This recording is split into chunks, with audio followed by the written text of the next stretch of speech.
Chineye, that thing around your mouth, oh, it's not malaria that is coming. Hello, guys. Dr. Michelle speaking. So, I'm going to be talking about the herpes simplex virus. So, let's get into it. So, how do you get herpes? You get herpes through direct contact and through contact with infected body fluids. So, let's talk about the progression of this viral infection. So, when you contact the viral infection, within 3 to 7 days, you're likely to have clinical manifestations of this infection. That is when you start seeing a group of vesicles. They're usually grouped.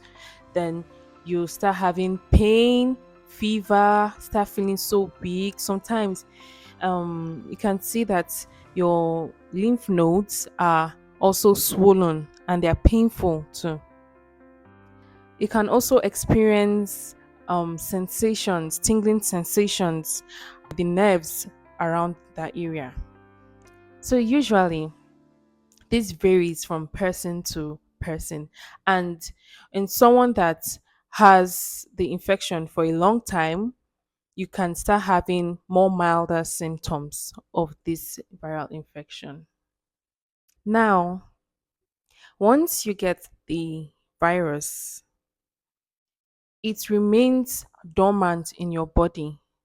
What I mean is, when you contact herpes, you're going to have it for life and it will remain dormant in your body and will only reactivate. And there are certain triggers that can cause you to have the symptoms or cause the symptoms to show, is what I mean.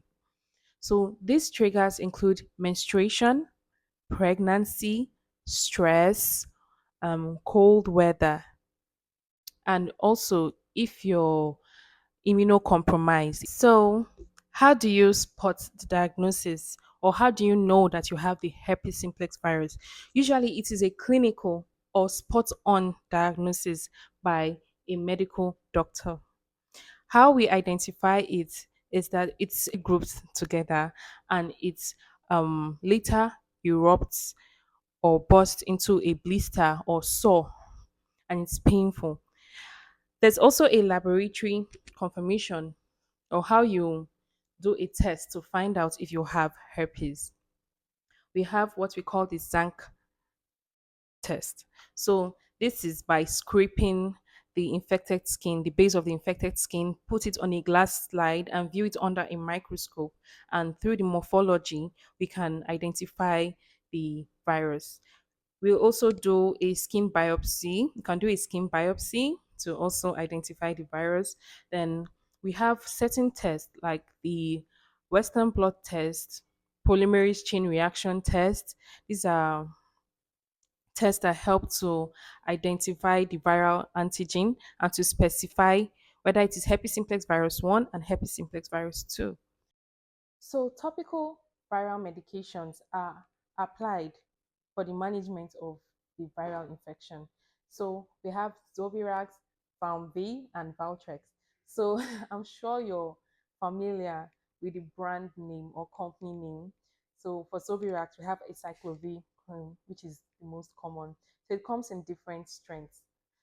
So, it is applied on the affected area.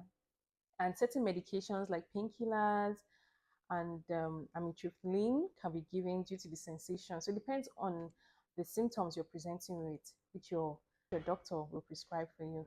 So you can book consultations for the management and let me know what you think. So bye.